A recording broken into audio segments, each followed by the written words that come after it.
Hey guys, this is just going to be a review of the Canon R6 photo and video camera.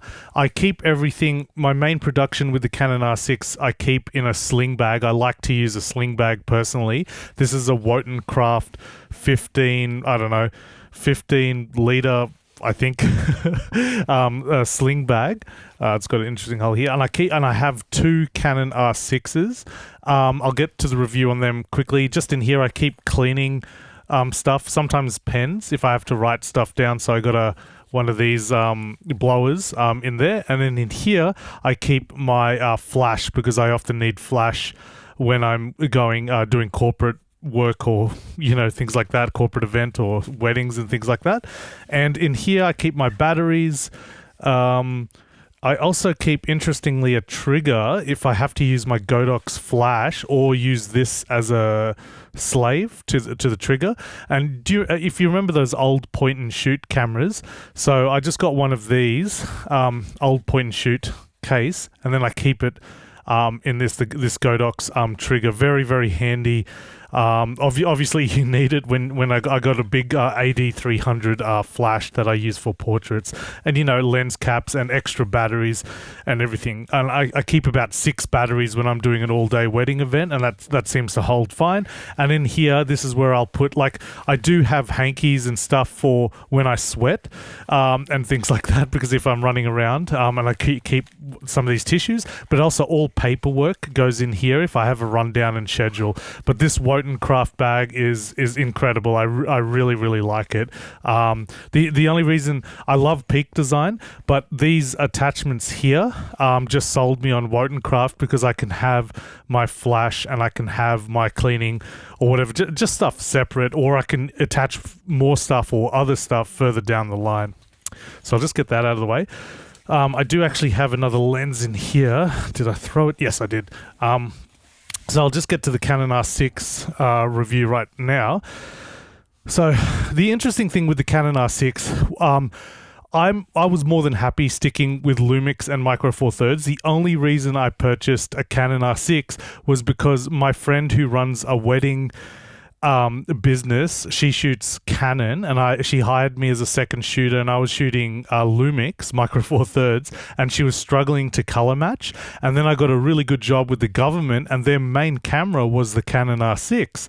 So I thought it would help both parties if I just simply purchased a Canon, and then that way the colors or whatever, it'll match a lot easier. So I bought 2 bodies, and the Canon R6 was in an interesting sweet spot when I purchased this in 2023. So there's a big flaw with the Canon R6, and that's the overheating, which I'll get more into.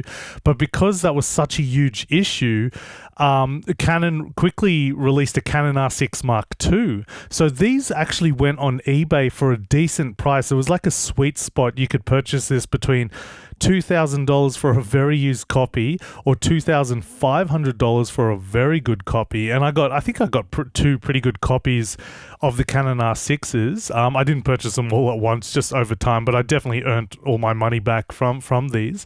So that's the only reason why I purchased it. And I did have an old EF 24-70 lens, but I ended up getting an RF one. And I gotta say, having an RF lens, this 24-70 with the R6, the stabilization is on par with the GH5. That's what I was really accustomed to, albeit like the massive size. The massive size is the big difference, but the stabilization is really good and the autofocus is really good. But before I get into that, I just want to talk about the negatives with the Canon R6, and there are a lot of them, especially coming from a GH5 background. The biggest issue with the Canon R6 is the overheating, and yes, it does overheat. So a lot of people will just go to the R6 Mark II if you can afford it. Definitely go with that, and that's why these were going cheaper on eBay. It does overheat. I've had it overheat 4K, shooting 4K 50, obviously, shooting 4K 25 frames per second, 1080p. I've had it overheat. I've had it overheat during photo shoots. So I'm just shooting photography, and I had the overheating lamp start to come on. Very frustrating. So that's a big downside of the Canon R6. The other big issue with it is the terrible ability that you can't put any, see these custom dials here, so I'm so used to it from the GH5 where I can put 4K 25 frames per second on custom 1, 4K 50 frames a second on custom 2, and then custom 3 might be 100 frames a second or whatever in 1080. You can't put any video functions on any of these custom dials. These custom dials can only be used for photo. And Canon, I've always had issues with Canon because I'm old enough to remember how slow they were to adopt 4K. Before, you could not get a 4K video option on any Canon camera unless you got the C200, and even then it wasn't 10-bit. So that Canon was very stringent about withholding certain features unless you upgrade to the next thing. And I think they're getting better at it, but certainly when I purchased the Canon R6, they were still the same. Like you read the forums, like why can't you just update the software so I can have video options, so I can save custom video options on these custom dials? And Canon never listened. As far as I know, if you update the Canon camera, there are no options. Like Canon are very poor with updating their older hardware, whereas Panasonic, they'll update it till it's till the bitter end, so to speak. So that's the second big downside. The other one, oh my gosh, and this is a huge one for me. I am so accustomed to shooting. Oh dear, is this? Maybe I don't have batteries. I'm so used to shooting with peaking and zebra on at the same time. So I'm just so used to that from my video days. So for whatever reason, on here and let's just get the info up. So I like shooting sometimes with rule of thirds. I shoot pretty much with all this information on the screen. I know that's a bit distracting to a lot of photographers, but I also like to shoot with peaking and zebra on at the same time. So I'm just going to take this out. Oh dear. I'm just going to, I'm at 1.2, so I'll just raise the ISO. So I don't have my beautiful South Park Cartman to help me out here, and that's not going to focus because it doesn't have very good close focus. But when I go to manual, I'll just put this on manual, sorry guys. See, I like to have peaking on, and you probably can't see that, but I like to shoot with peaking and zebras. You can only choose one or the other. You can't have both peaking and zebra on at the same time. I might have it, sorry, I'll just put it on here for a sec. So I might have it on favorites. Yeah, manual focus peaking. So, yep, and see how zebra is grayed out. So I can either have only available in movie shooting. So I'll go to movie shooting, go to menu, and see how zebra is grayed out. Well, not available because of the associated function setting with manual focus peaking. So you can't have both. So I need zebras because that's how I read exposures, and I like peaking because that's how I tell if I'm in focus. And I'm just so used to that from my video days. So if I can only pick one, it would be peaking just to make sure I nail focus. That said, the autofocus is very good on the Canon, which I'll get into. But that is very, very, very, very frustrating that I can't have both on. I don't know why that is, but very, very silly. So those are my biggest issues with Canon is the overheating, the fact that you can't put custom video functions on any of the custom dials, and that you can't have peaking and zebra on at the same time. Very, very, very frustrating. But that said, so if I had done this review when I got this 2023, between 2023 to 2024, I would have spoken very negatively about the Canon R6. But it's been a few years now. It's 2025. I have to say this is definitely one of the best cameras I've used, despite those annoying, horrible issues. If I'm doing a gig, it's a professional gig where a huge percentage is photos and they require some video, I will take the Canon R6. If it's just photos, I take the Canon R6. That's how good I like these cameras despite those issues. And the other issue with Canon, I got to mention just quickly, is the price of the RF lenses. So these RF, and this is a red lens, so they call them L series. L is for luxury, in case you didn't know that, just old marketing thing, and it just stuck around. So these are the L series, if you see the red ring. So weather sealed, their best, Canon's best craftsmanship and all the rest of it. So very, very good. This is 24 to 70 2.8, not the 20... 28 to 70 f2, not that lens. This is just the 24 to 70, but it has really good stabilization. And but the Canon RF L series lenses are horrendously expensive, so expensive. But they do have these amazing RF lines, these small ones that are 1.8, and they're fantastic. So it's a bit of a weird one. Yes, the L series glass is very expensive, but they do also have these smaller ones that are 1.8 that are very good. There's just a downside with these; they're not weather sealed. So yeah, the Canon R6 takes amazing photos. It takes really, really good video. The video is only at C-Log 3. So you don't get C-Log 2, but it's really good. And it's not all intra as well. You don't get all intra recording, but the video quality is really, really good. The image stabilization is on par with the GH5, especially if you get an RF line. And the biggest thing with the Canon R6 is the autofocus. The autofocus is second to none. Like, just coming from being a long-time Panasonic shooter and shooting everything manually, and I'll get into this later, but I do shoot Leica as well, which I personally shoot manual. My gosh, going to something with good autofocus, especially if you shoot events or weddings or me, I shoot a lot of boxing. Having good autofocus is like, oh my gosh, I can breathe now. So yeah, I do shoot a lot of videos and a lot of photos with this 2 camera, mainly my main job with the government, and if I do any side gigs, which I've shot a few weddings now, and I've taken the Canon R6 2 bodies. Interestingly, if it's a main gig with photos, I actually don't take my 24 to 70.